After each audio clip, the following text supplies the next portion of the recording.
Hello दोस्तों, कैसे हैं आप सब लोग। उम्मीद करता हूँ आप सभी लोग बहुत अच्छे होंगे। विकास नगर की इस यात्रा ब्लॉग सीरीज में फिर से एक बार आपका स्वागत है। पिछले एपिसोड में मैं आपको लेकर गया था कालसी के पुल पर, जहाँ पर हमने यमुना मैया के दर्शन किए थे, जो कि एक साइड पहाड़ों से होकर आ रही थी और दूसरी तरफ प्लेन्स की तरफ जा रही थी। उसी सफ़र को आगे बढ़ाते हैं और आज मैं आपको लेकर चलता हूँ टोंस नदी के एक किनारे पर, जहाँ हमने एक शाम बिताई थी।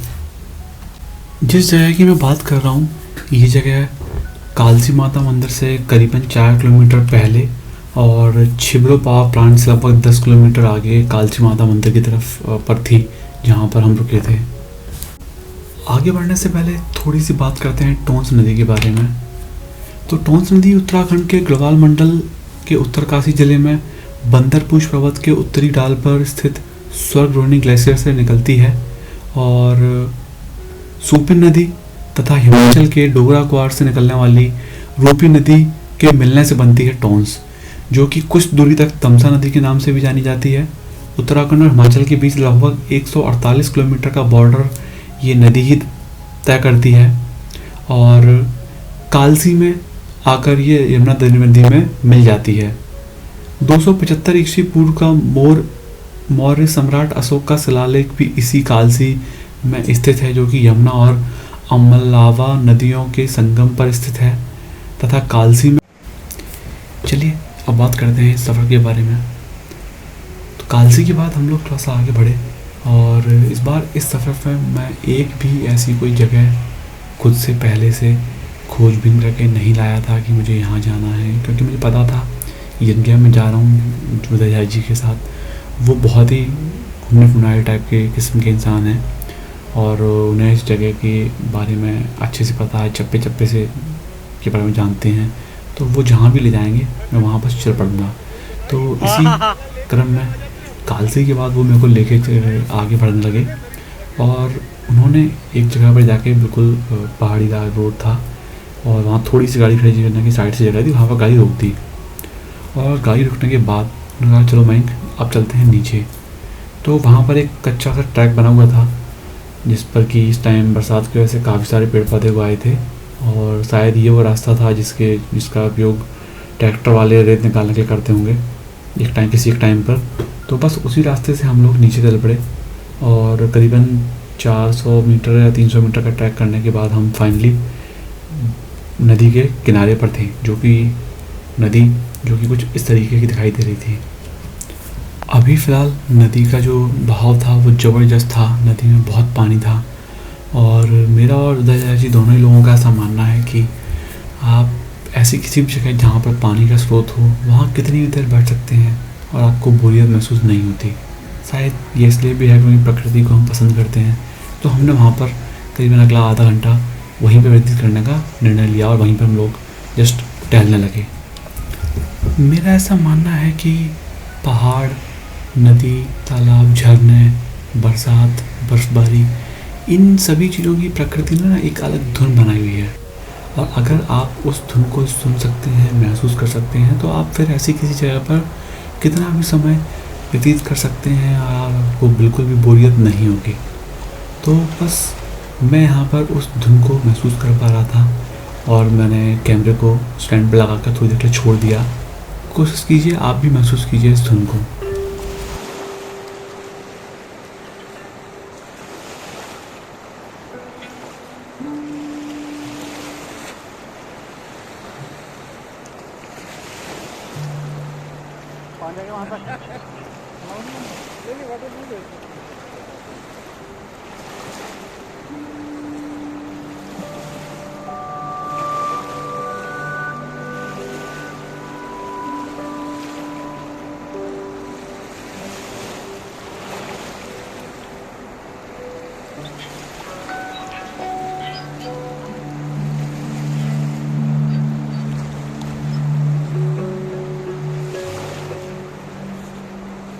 बहुत आ रही है मिट्टी है।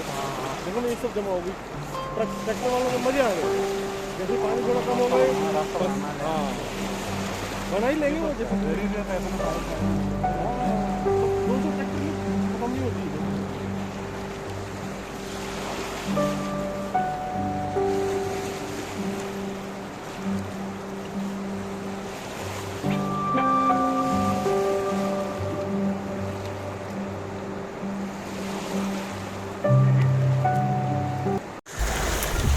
मेरे हिसाब से वो यात्राएं बहुत ही बेहतरीन होती हैं जिनमें आपका कोई उद्देश्य नहीं होता कि आपको यहाँ पहुँचना है, आपको ये करना है, वैसा करना है।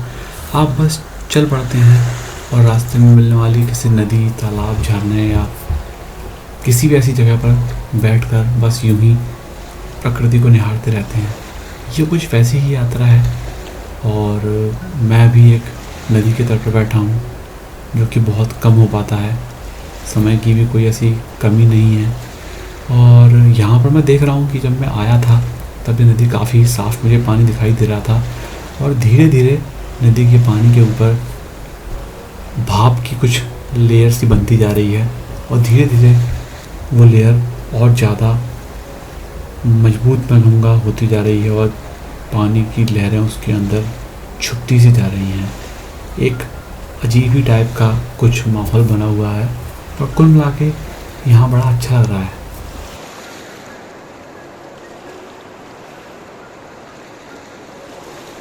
ये जो कोहरे की चादर बनी हुई है, ये एक समय पर इतनी ज़्यादा मोटी हो जाती है कि नदी को अपने आगोश में ले लेती है और नदी गायब सी हो जाती है। और फिर हवा का एक झोंका आता है और इस कोहरे को अपने साथ बहा कर ले जाता है, और नदी फिर से आपके सामने होती है। तो कुल मिलाकर ये लुक्का छिपी का खेल बहुत ही मज़ेदार लग रहा था।